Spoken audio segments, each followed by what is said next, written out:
I am Mrs. Srividya, Assistant Professor, Department of Computer Science and Engineering, Bharat Institute of Higher Education and Research. Today I am going to handle computer networks, and today's topic is Introduction to Computer Networks. And these are the topics we are going to cover today.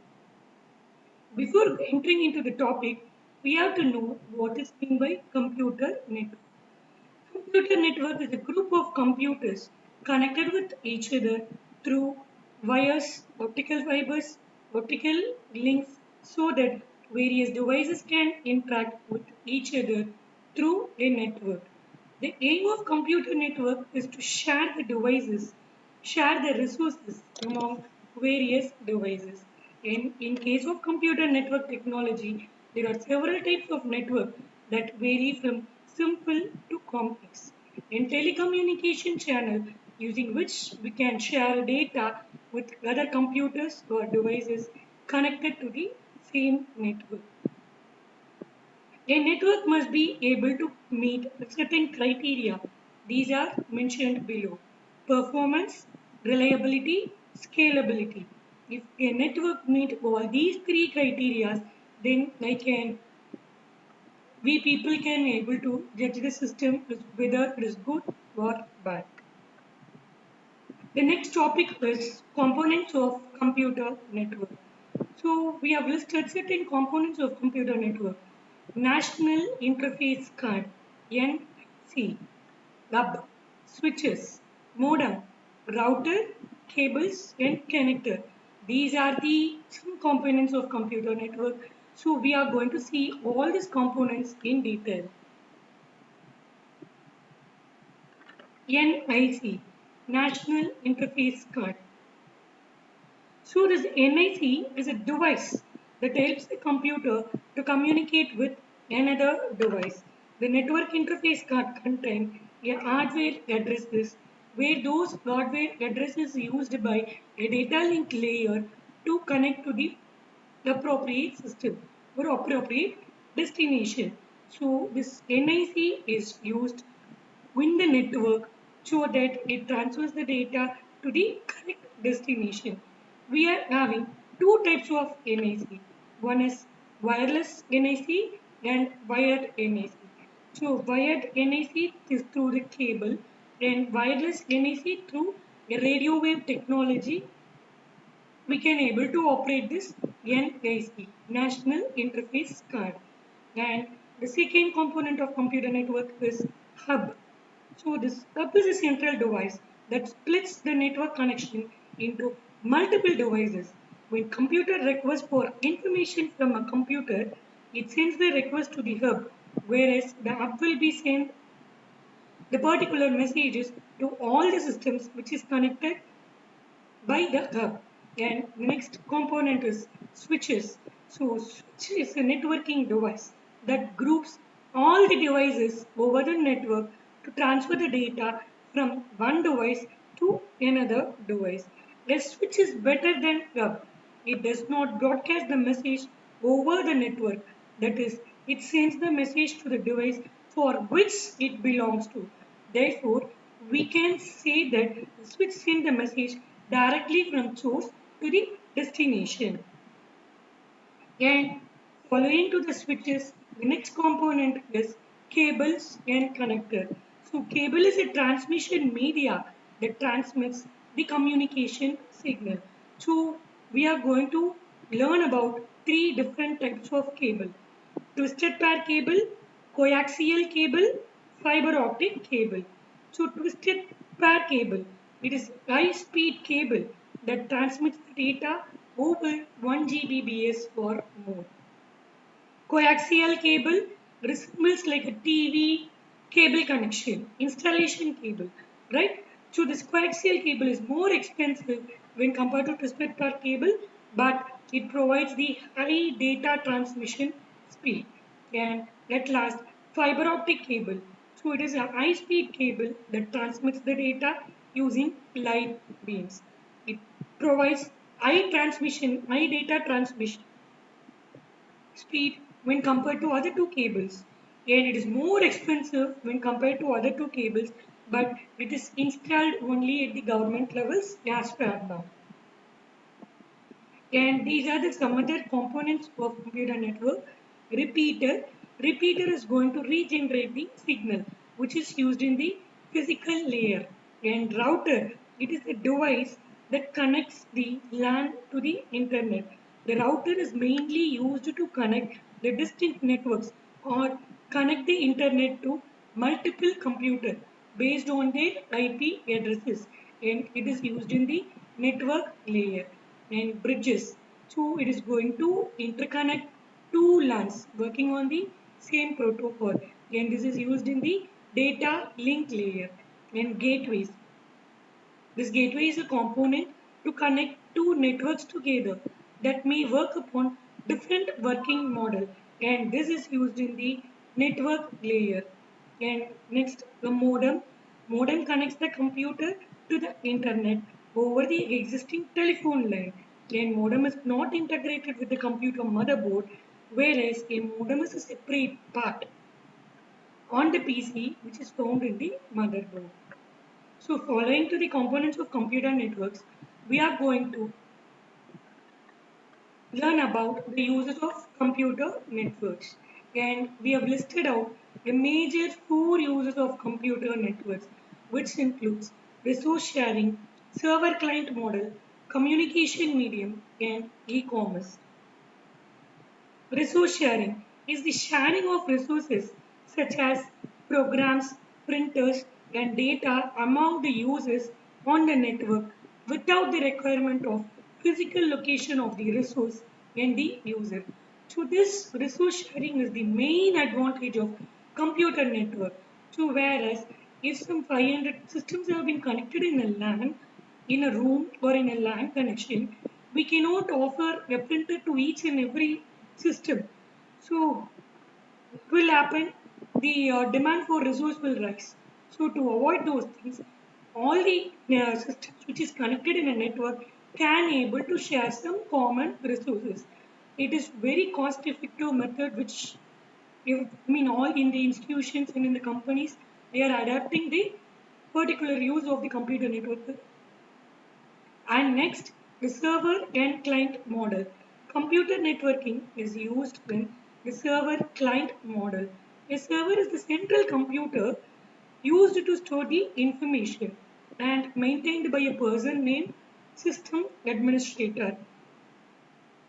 Clients are the machines used to access those information where the server is having. There is no need of physical relationship between server and client. Even on the remote basis, we can able to retrieve the information from server. And then communication medium. So when we are talking about the communication medium and computer networks, the major advantage of computer network is the data communication. And here, the computer network is going to behave as a communication medium among the users. For example, a company contains more than one computer as an email system, which the employee uses for a daily communication. And then the last use of computer network is e-commerce.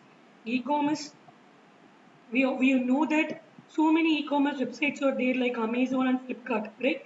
So the computer network is also important in those businesses. We can do a business over the internet. For example, Amazon.com, Flipkart.com is doing their business over the internet. They're doing their business with the help of these computer network technologies. In the next, we are going to see about the features of computer network. We have listed out the main 7 features of computer networks: communication speed, file sharing, backup and rollback, hardware and software sharing, security, scalability, and reliability. So now we are going to see each and every features of computer networks in detail. So if you take a communication speed, network provides us to communicate over the network in a fast and efficient manner. We can use our social medias in certain amount of speed. We can able to transmit the data over an email, right? So those are the advantages of computer network over communication speed. The next thing is file sharing is one of the major advantage of computer network. Computer network provide us to share the files with each other and even with a good speed. Backup and rollback is easy in the computer network. So where since the files are stored in the main server, which is centrally located, therefore it is easy to take the backup from the main server. Software and hardware sharing is another feature of computer network. So we can install the application on the main server. Therefore, the user can access the applications centrally. So there is no need to install a software in each and every machine. So rather than we can use it from the central system and even hardware can also be shared. Security. A network allows the security by ensuring that the user has right to access the certain files and application. Scalability. It means that we can add the new components on the network. Network must be scalable so that we can extend the network by adding a new devices. But there is a disadvantage here where it decreases the speed of the connection and also the data transmission speed will be decreased. To avoid this, to overcome this, we are going to use an intermediate device like router and switches will be used to overcome the drawback of particular scalability problem. And then at last, reliability is the feature which we are going to discuss. And we can use the alternate source for data communication in case of any hardware failure. So these are the 7 features of computer network, whereas it includes communication speed, file sharing, backup and rollback, hardware and software sharing, security, scalability, and reliability. Next, we are going to see about the properties of good network. Interpersonal communication, resources can be shared, sharing files and data. So these three are the properties of good network. So if we are talking about the interpersonal communication, we can communicate with each other efficiently and easily. So for example, we can say emails, chat rooms, video conferencing, etc. All of these are possible because of computer networks. And resource can be shared. We can share the physical resources by making them available on the network, such as printers, scanners, etc. Sharing files. Authorized users were allowed to share the files on the particular network which they are connected in. So these three are the properties of a good network. Next we are going to see about the types of computer network. So here there are 4 types of computer network which includes LAN, local area network, MAN, metropolitan area network, WAN, wide area network, PAN, personal area network. So we are going to see each and every types of computer network in detail. So LAN is a local area network, is a group of computers connected to each other in a small area such as buildings or office. LAN is used for connecting two or more personal computers through a communication medium such as twisted pair or coaxial cable, etc. It is less costly because we are going to use a inexpensive hardware like hub, network adapter, switch, etc. So the data is transferred at an extremely faster rate in local area network and it provides a good security. See, I mean by seeing the diagram we can able to understand that so 2 or more personal computers are grouped under a network said to be LAN, local area network. The next type is MAN. MAN is a metropolitan area network. So metropolitan area network is a network that covers the larger geographic area by interconnecting a different land to form a larger network. Government agencies are using this MAN to connect the citizens, private industries. In MAN, various lands are connected to each other through a telephonic exchange line. The, it is a big range more than LAN. We know that since the similar small LANs are connected to form a large metropolitan area network. And we can able to understand this using a diagram. So for example, we can say the banks will be interconnected using a MAN network. Uh, think we are Indian Bank is there in Chennai, so it will be connected to Hyderabad branch also through this MAN. And the next type is wide area network. It is a network that extends over a large geographical area such as states or countries. A wide area network is quite bigger than the LAN. A wide area network is not limited to the single location but it spans over the larger geographical area through the telephonic line or fiber optical line or maybe with the satellite links. The internet is the one of the biggest example for wide area network.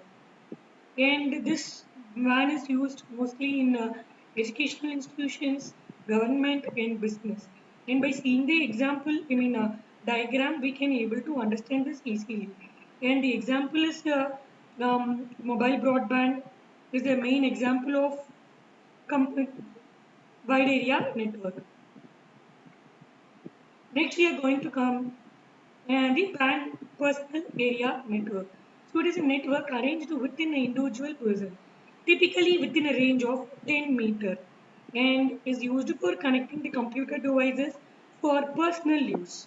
And Thomas Jimerson was the first scientist to bring the idea of personal area network and it covers 30 feet and by seeing the image we can able to understand that a laptop is connected to the mobile phone, printer, mouse, all these are will come under the type of network called PAN. And here under the PAN we are having two different types. One is wireless PAN and wired PAN.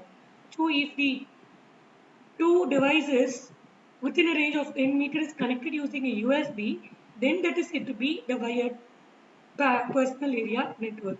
And wireless is not like a Wi-Fi, Bluetooth. So those connection are said to be the wireless PAN. And now we are going to see about the network topologies. So before going into detail, we have to know what is meant by topology. Topology defines the structure of network of how all the components are interconnected to each other. Here in the network topology, it is having some six types of network topology. And first and foremost is bus network topology. So bus topology is designed in such a way that all the stations are connected through a single cable, which is known as backbone cable or central bus. This backbone cable is considered as a single lane or the central bus through which the message is broadcasted to all the stations. And by seeing the image, we can able to clearly understand this. There is a network backbone, which is nothing but a backbone cable or a central bus through which all the systems have been connected and connected systems will get a message if you pass through the central bus. All the systems will be getting a message through the central bus. And the next type of topology is ring topology. So it's like bus topology but with connected ends. The node that receives the message from previous device will be retransmitted to the next node. And whereas in the ring topology, the data flows in only one direction. That is, unidirectionally, the data will flow in the ring topology. So here, the data flows in a single loop, continuously known as endless loop. So by seeing the image, we can able to understand that the particular ring topology form a structure like a ring, form like a circle. So because of that, it is said to be ring topology. In the next one is star topology. So it is an arrangement of the network in which every node is connected to the central switch or central computer. Central computer is known as server here, and the peripheral device is attached to the server is known as clients. Where if you want to send a message to the computer, you have to send a message to the server where the server will be send the message to the particular client using their IP addresses. Tree topology. This combines the characteristics of bus topology and star topology. A tree is a type of structure in which all the computers are connected with each other in hierarchical fashion. The topmost node in the tree topology is known as root node, and all the other nodes are descendants or child of the root node. Next topology is mesh topology, is an arrangement of the network in which computers are interconnected with each other through various redundant connections. And these are multiple paths from one computer to another computer. The internet is a good example of mesh topology. By seeing an image, you can able to understand to reach a computer there is a multiple path is available in mesh topology. And at last, hybrid topology. It is a combination of various different topologies is known as hybrid topology. By seeing the image, you can understand we are having a bus topology here, tree topology here, mesh topology. So combination of two or more topology is named as hybrid topology. And hybrid topology is a connection between different links and nodes to transfer the data. In the next topic we are going to see today is the transmission mode. So the way in which the data is transmitted from one device to another device is known as transmission mode. Transmission mode is also known as communication mode. So each communication channel has a direction associated with it, and transmission media provide the direction. Therefore, the transmission mode is also called as directional mode. And this transmission mode is defined in the physical layer. So, if we are talking about the transmission mode, we are having three different types of transmission mode: simplex mode, off duplex mode, full duplex mode. Simplex mode. The communication is unidirectional. That is, the data is going to flow only in a single direction. A device can only send the data, but it cannot able to receive the data back. So that is simplex mode. So the radio station is a good example of simplex mode, where the radio station can able to deliver the content to the viewers, but the viewers cannot able to talk through the particular radio. So that is an example of simplex mode. And off duplex mode is a channel. Direction can be reversed here. That is, the station can transmit and receive the data as well. Here the message can able to flow in both the direction, but not at the same time. So that is off duplex. Next, the last type of transmission mode is full duplex mode. Here the communication is bidirectional. That is, the data flow in both the directions. Both the stations can send and receive the messages simultaneously. So the good example of this is today's telephonic line or internet calling, where here we can able to both the persons, client and server, both subscriber and publisher can able to talk at the same time. So this is it be the full duplex mode. And next we are going to see about OSI model, a very important topic in the computer networks. OSI stands for Open System Interconnection. It's a reference model that describes how information from software application in one computer moves through the physical medium to the software application in another computer. It consists of 7 layers, and each layer performs a particular network function. The OSI model divides the whole task into 7 smaller and manageable tasks. Here, the 7 layers of OSI layer have been given below. So, the first layer is said to be physical layer. So, what it is going to do? It is going to provide a physical medium through which bits are getting transmitted. Then, a data link layer, and it is used for error-free transfer of data frames. In network layer, it is responsible for moving the packets from source to destination. Transport layer, it is reliable message delivery from one player process to another process.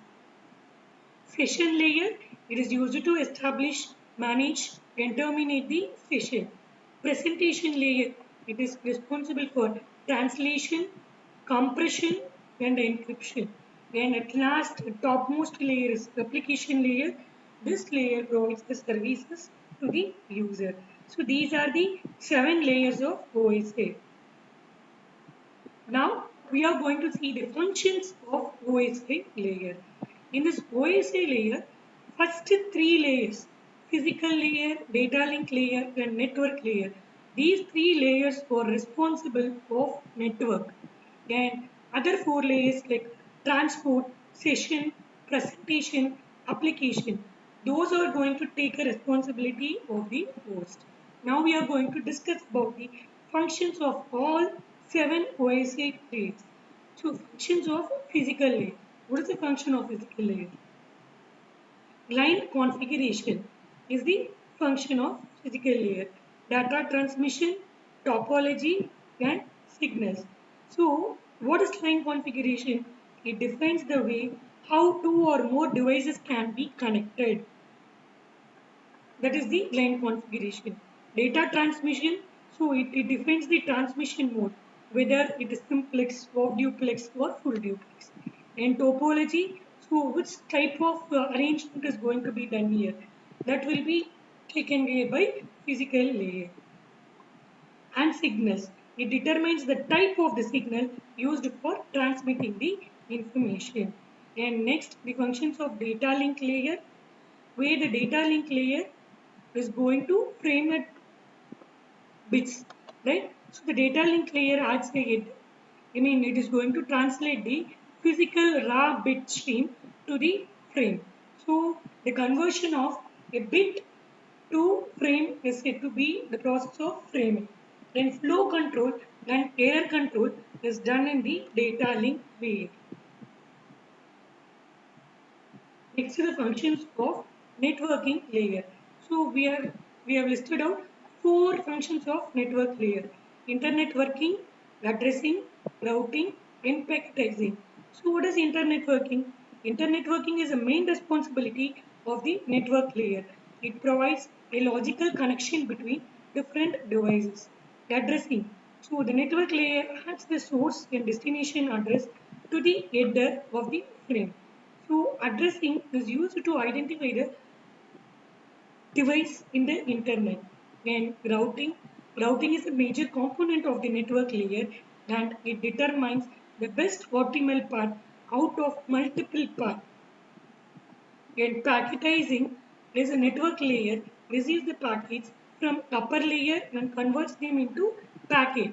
So whereas framing is converting a raw bit to frames is said to be framing, whereas the packetizing is nothing but converting a frame to packets is known as packetizing. And the fourth layer is transport layer. So here service point addressing is the first function where the computer runs several programs simultaneously. Due to this reason, the transmission of data from source to destination is very broad. So the transport layer adds the header that contain the address, with which the address is said to be service point addressing. Segmentation and reassembly.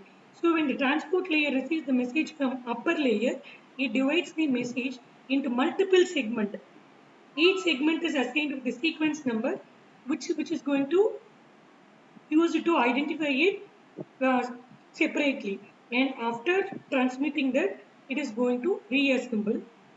Connection control, it provides services connection oriented and connectionless. Whereas the connection like TCP and UDP will come under the transport layer. We already know about flow control and error control. Flow control is controlling the flow of data. Error control is avoiding the error. And next layer is the session layer. Functions of session layer is dialog control and synchronization. So session layer acts as a dialogue control that creates a dialogue between two processes. We can say that it allows communication between two processes either of duplex or full duplex. Synchronization acts in checkpoints while transmitting the data in a sequence. If some error occur in between, automatically the transmission will take place again from the particular checkpoint. The next layer is presentation layer, whereas this function includes three things: translation, encryption, and compression. So the process in two systems exchange the information in the form of character strings, numbers, and so on. Different computers uses different encoding method. The presentation layer handles interoperability between different encoding methods. So what it will do, it is going to convert the data from sender dependent format to common format. So where all the system can able to understand this. And encryption is for maintaining a privacy. Compression is compressing a data, whereas the data compression is very important in a multimedia file like audio, video, text, etc. And now the functions of application layer. Application layer is the topmost layer where it is going to it is having a two functions: file transfer, access and management, FTAM, and mail services. So an application layer allows a user to access the file in remote computer, to retrieve the files from the particular computer and manage the files in the remote client. So that is the FTAM. From the server, I can able to take the data remotely. And mail services, an application layer provides the facility for email forwarding and storage. And directory service is also provided in application layer. An application provides the distributed database sources and it is used to provide the global information about various objects. Thank you.